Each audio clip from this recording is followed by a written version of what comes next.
Morning guys, welcome back to the channel. Jordan here from Artisan Electrics, and I've got a day of jobbing today, so I just wanted to talk you through what I'm doing today. I've got loads of appointments all over Cambridge and around about, so some of them should be pretty straightforward, others I'm not quite sure how they're going to go.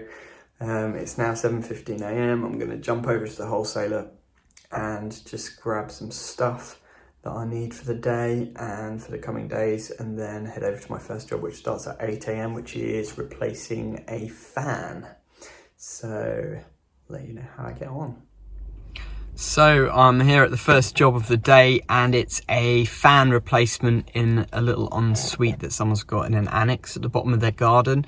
And I believe that the problem is it's got snails in it. I actually replaced this fan about a year or two ago, and basically there was loads of snails in the pipe. It's sort of a vertical ventilation pipe, and somehow snails were getting in from the top coming down. So I removed all the snails, cleaned it all up, put a new fan in, and it's been working okay, but she says that she thinks it's full of snails again. So I might have to find a more long-term solution if the snails are going to keep getting in. Maybe get someone up on the roof to seal off the vent so that snails can't get in, but the air can still get out. But we'll have a look at it and see what we find. So here is the offending fan. It looks like a bit of moisture's got in there or something. And okay, that's just tripped as soon as I turn it on. So okay, that is seriously full of water. Look at that, man. So what the heck is going on there?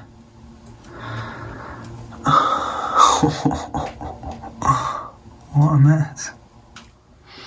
So I've got the fan out, and this is the ventilation pipe. As you can see, it's quite full of gunk, but there's no snails in there, and it doesn't even look very damp, to be honest. Yet the fan was absolutely full of water. So I'm not quite sure why. I mean, presumably it's condensation, but yeah, what to do about it? It's quite a difficult one, really, because there's no access to this. Oh, there might be access to this loft space, actually. There's a loft hatch there. Let me take a look up there. Okay, so I'm up in the loft, and not a nice sight here. Rat droppings, definitely too big for mice. So yeah, there's even some fluff around there. Could be squirrels even, but yeah, they're pretty big. Let me know in the comments if you can identify which animal these come from. But it's absolutely full of them. Look, it's horrible. So what to do? Here's the duct, and it just goes down to the fan. So I could put a condensation trap in and then drain it off out of the soffit over there. That's probably the best thing to do, to be honest. Oh, it's horrible up here. Looks like rats have been chewing on that as well. Yeah, I think condensation trap's the only way, really, other than I suppose I could see if I could just put new ducting in and duct it out of the soffit rather than out of the ceiling, out of the roof. That might be a better option as well. Okay, so I've disconnected the fan. I'm just going to tape that cable up so that it's safe. I've talked to the customer and we've agreed that I'll put a condensation trap up in the pipe and then just connect to the drainage. There's actually a water tank with an overflow pipe up there already, so I can just tap into that for the drainage for the condensation. So shouldn't be too big a job, and I think it's neater to do that rather than trying to vent it out this funny little cupboard that's outside. So yes, but I'm gonna have to come back, so a job for another day. You have got to love a customer who gives you chocolate hobnobs. Those are the kind of customers you need to keep. So the next job was a little call out for this socket that was broken, and the customer asked if I could just supply and fit a new double socket. So I got an MK double socket, and I just replaced the back box and the socket outlet itself to tidy it all up. Next I got called out to one of my regular customers at a bakery, and this is what I found. So they had a electric water heater that had been tripping the electrics, and so what they'd done is strung it up with some connectors and a plug top in order to keep the power going to it. But it was a bit of a mess, and it turned out that the problem was the switch fuse connection unit had actually melted inside and it was shorting out. So I fitted a new one, and you can see here what I did.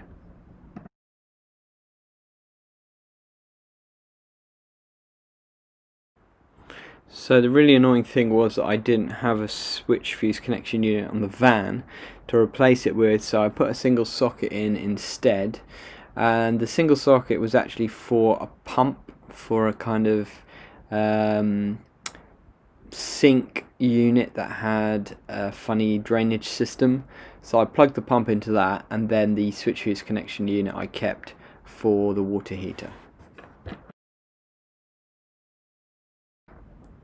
Next I had a customer who wanted me to replace this old shiny light with a new pendant because this one kept flickering. And of course, what you always find with these, they've always been done by a DIY person, and they're a bit of a bodge. So I was happy to change this to a pendant. So I had to go to the wholesaler to get some pendants, because I thought I had one on the van, but of course I didn't. I must have used the last one up before the holidays. And so they gave me a box of Schneider ones. And I don't like the Schneider ones because the brass terminals come loose really easily. I've had Hager ones before, but the Hager ones I don't like because they don't have a center cable entry. The cable entry is kind of offset, so if the existing pendant has a center cable entry, then you struggle to fit it over the place of the existing one.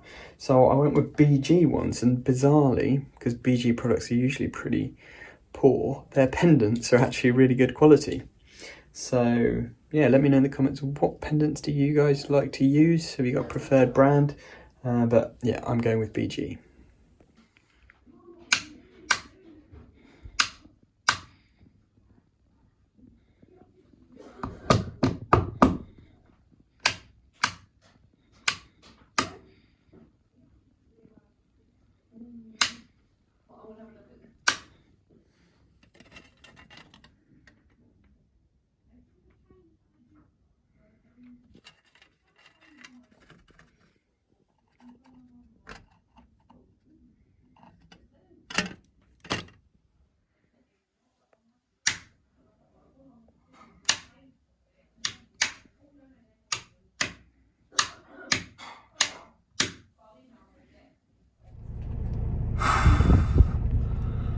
I'm really chasing my tail today. I think I booked in a bit too much work.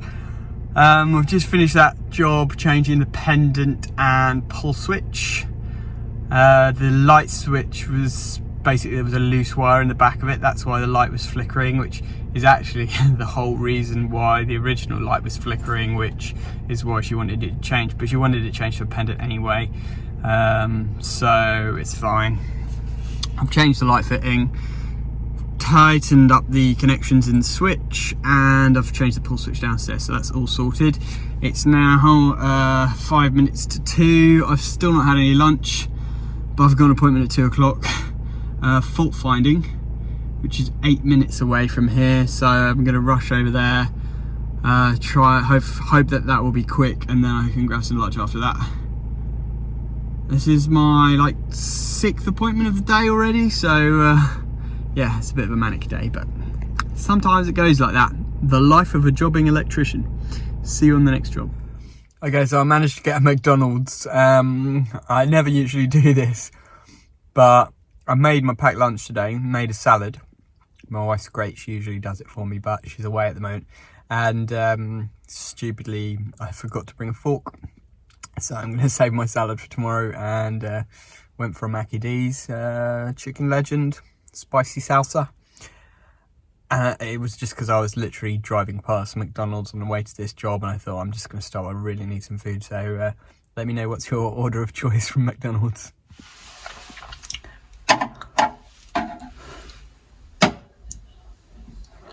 So this one is the mains, this one is an old storage heater box, I believe, but he's turned everything off because he was worried about this one, so I'm going to take the cover off this one first. So here all we've got is basically some old storage heater circuits, and 2 of them looks like they might have turned them into sockets. So I'm going to just test to see if there's power coming into this board, and then turn the main switch on and test that there's power coming out, so that we can make sure it's not a problem with the main switch. Then I'll turn these on and see if that does anything. Okay, so this is pretty hilarious. So look at this. There's an RCD here, and it's tripped. So that's doing CU2 and the other one's doing CU1. So basically it seems like they've put these RCDs in just to give RCD protection to those old boards instead of replacing them. And if I just flick that on, that resets okay. Probably that's all it is. But we'll go to the other side and check it. Okay, so we've now got power here, and what I'm going to do is turn the breakers on one by one. Main switch on first, and then this one, and then that one. And let's just check to make sure that that has actually stayed on and it's not tripped out again. Yeah. So there's obviously a reason it tripped the RCD, so I'm going to do an installation test on these circuits and see what the readings are. So I've just done an earth loop impedance test on that circuit just to check that everything's okay earthing wise, and that's all fine. I'll do a ramp test now on the RCD just to see where it trips at. 24 milliamps, so that's fine.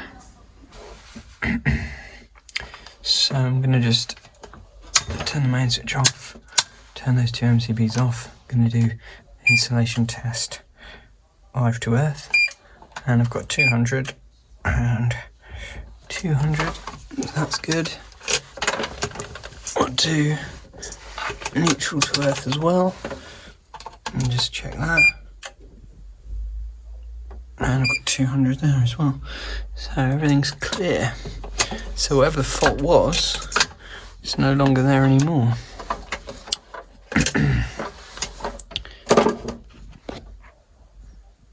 Now there is a problem here, which is that they've disconnected the old cables here and labelled them up, but they've only disconnected the lives. They've not disconnected the earths, and they've not disconnected the neutrals. So it could well be that at the other end of these cables they're just cut off or whatever, and neutral to earth is shorting out intermittently, and that's what's caused it to trip. So what I'm going to do is just leave the 2 neutrals for these 2 cables connected, but remove all the other neutrals so that there's no chance of that happening again.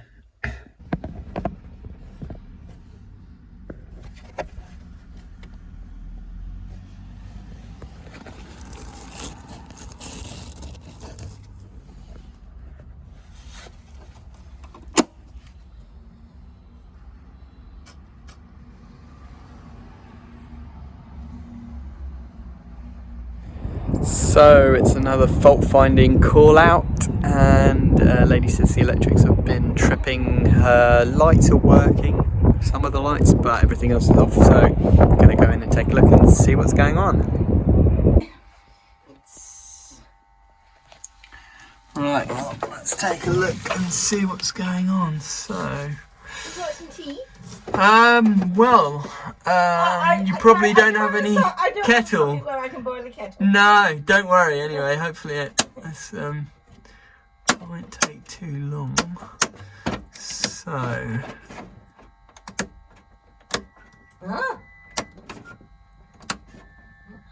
that sounds like right, power has returned, so that's a good sign. So yeah. So Let me do a few tests though and just make sure everything is as it should be.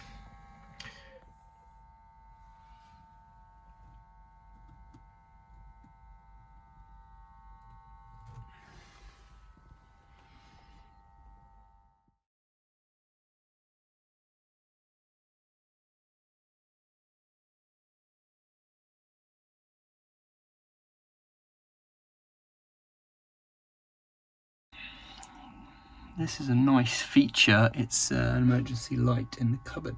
Very good, very good. Just helpful if the power's off while you're working in there. So I hope you enjoyed this video. If you did, as always, hit a thumbs up. And if you haven't done so already, subscribe to the channel by hitting the subscribe button and the notification bell, because we post videos here every week and I wouldn't want you to miss out.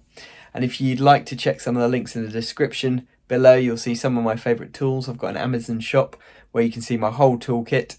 And also check out my Tools for Sparks channel, because I post videos regularly there all about tools for electricians. So if you like tools, head over there and subscribe to that channel and you'll find it really interesting. Thanks for watching, guys, and have a great day.